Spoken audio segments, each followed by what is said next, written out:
सांख्य योग।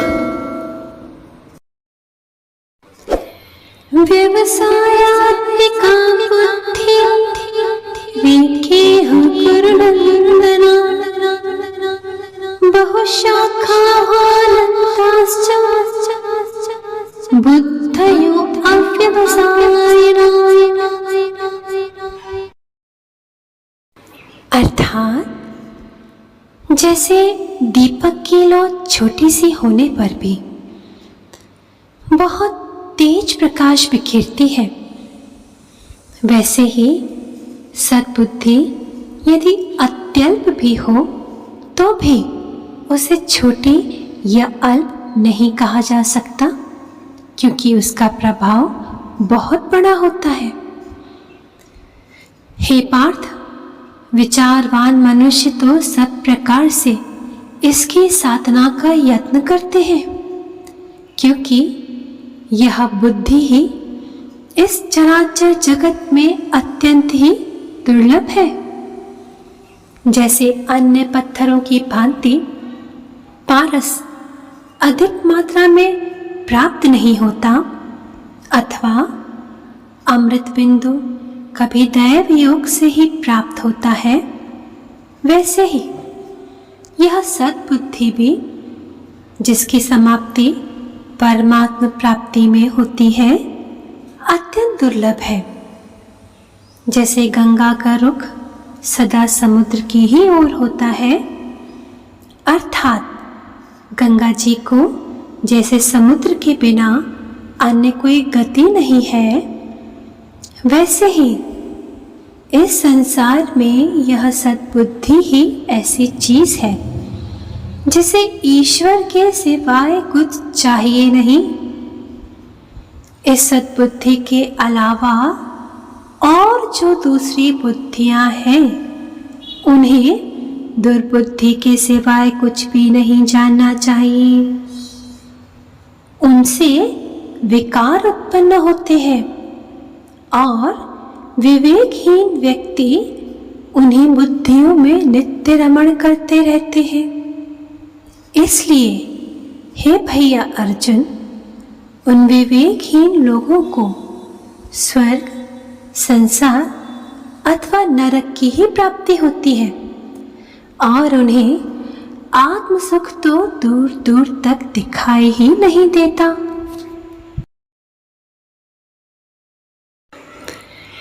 यामिमां पुष्पितां वाचं प्रवदन्त्य विपश्चितः वेदवादरतः पार्थ नान्यदस्तीति वादिनः। अर्थात वे लोग वेद को ही आधार बनाकर कुछ बोलते हैं और वेद का ही आधार लेकर कर्मकांड का भी प्रतिपादन करते हैं, किंतु कर्म फल को ही ध्यान में रखकर कहते हैं कि हमें संसार में जन्म लेना चाहिए, यज्ञाधिक कर्म करने चाहिए और तब जाकर मनोहर स्वर्ग का सुख भोगना चाहिए। इसके अतिरिक्त दूसरा कोई सुख है ही नहीं। हे अर्जुन, ऐसी बातें विवेकहीन और दुर्बुद्धि जन ही कहा करते हैं।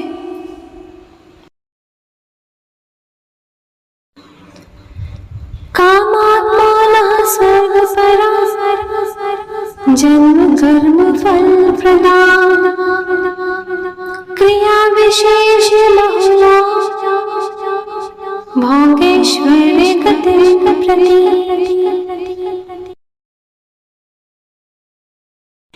देखो, वे अविवेकी लोग कामना युक्त होकर और अपने चित्त में केवल भोग को ही रखकर सब कर्मों का संपादन करते हैं। अनेक प्रकार के कर्मों को करते समय वे लोग विधि का लोप नहीं होने देते और बड़ी निपुणता के साथ धर्म का अनुष्ठान संपन्न करते हैं।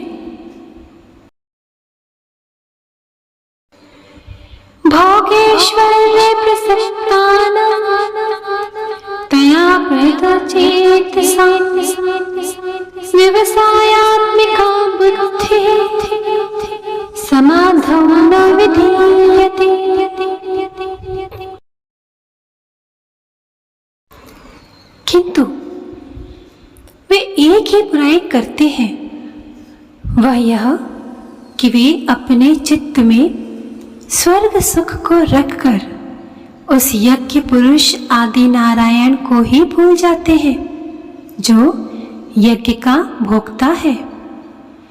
जिस प्रकार पहले कपूर की राशि एकत्रित करके फिर उसमें आग लगा दी जाए, अथवा मिष्ठान बनाकर उसमें कालकूट विष मिला दिया जाए, अथवा दैव योग से प्राप्त किया हुआ अमृत कुंभ पैर की ठोकर से लुढ़का दिया जाए, उसी प्रकार ना समझ कर्म कांडी फल की अभिलाषा में हाथ लगे हुए धर्म का विनाश ही करते हैं।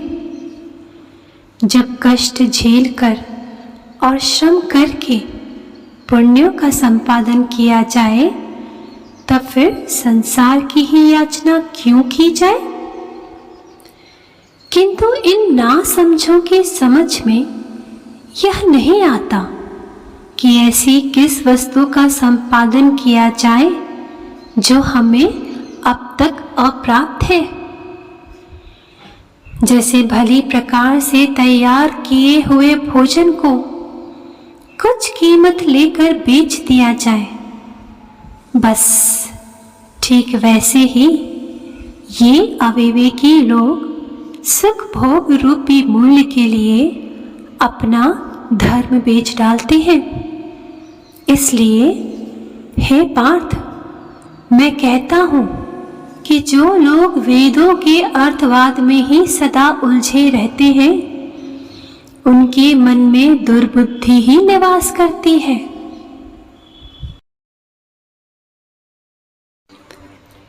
त्रैगुण्य विषया वेदा निस्त्रैगुण्यो भवार्जुन निर्द्वन्द्वो नित्य सत्वस्थो निर्योगक्षेम आत्मवान्।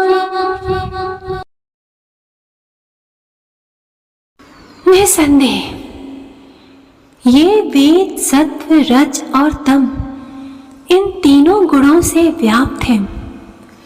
इसलिए समस्त उपनिषदों को सात्विक जानना चाहिए। हे धनुर्धर, उनके अलावा स्वर्ग सुख का प्रलोभन देने वाले जो दूसरे यज्ञादि कर्म हैं, वे सब के सब रज और तम से भरे हुए हैं। इसलिए तुम अच्छी तरह से जान लो कि ये सब कर्म सुख दुखों को उत्पन्न करने वाले होते हैं। अतः तुम अपने अंतःकरण को इन सब कर्मों के चक्कर में मत डालो। तुम इन तीनों गुणों का त्याग कर दो। मैं मेरे के फेर में मत पड़ो और शीघ्रातिशीघ्र अपने अंतःकरण का सारा भार केवल आत्म सुख पर ही डाल दो।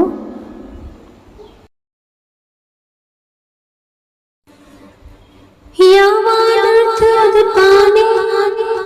सर्वतः सम्प्रतोदके तावान् सर्वेषु वेदेषु ब्राह्मणस्य विजानतः।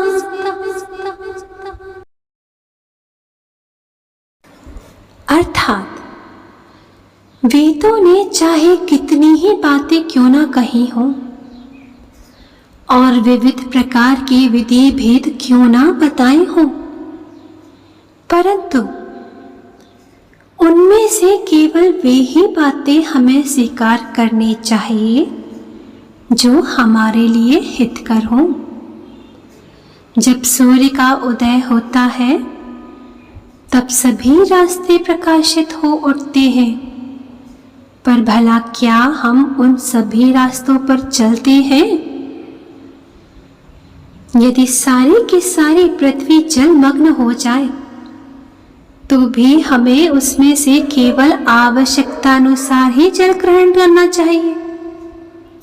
इसी प्रकार ज्ञानी जन वेदार्थ का चिंतन तो करते ही रहते हैं, पर वे उसका वही सार तत्व ग्रहण करते हैं जो उनके लिए अत्यावश्यक एवं शाश्वत है। कर्मण्येवाधिकारस्ते मा फलेषु कदाचन मा कर्मफलहेतुर्भुर्मा ते संगोऽस्त्व कर्मणि।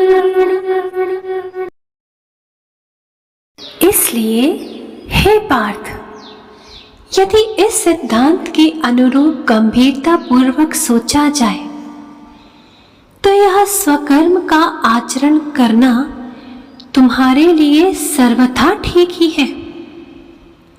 मैंने जब अपने मन में खूब विचार विमर्श किया तब मुझे यही बात बिल्कुल उचित जान पड़ी कि तुम अपना शास्त्र सिद्ध कर्म मत त्यागो, पर ऐसा करते समय तुम कर्म के फल की आशा भी मत रखो और उसके साथ बुरे कर्म की संगति भी न होने दो।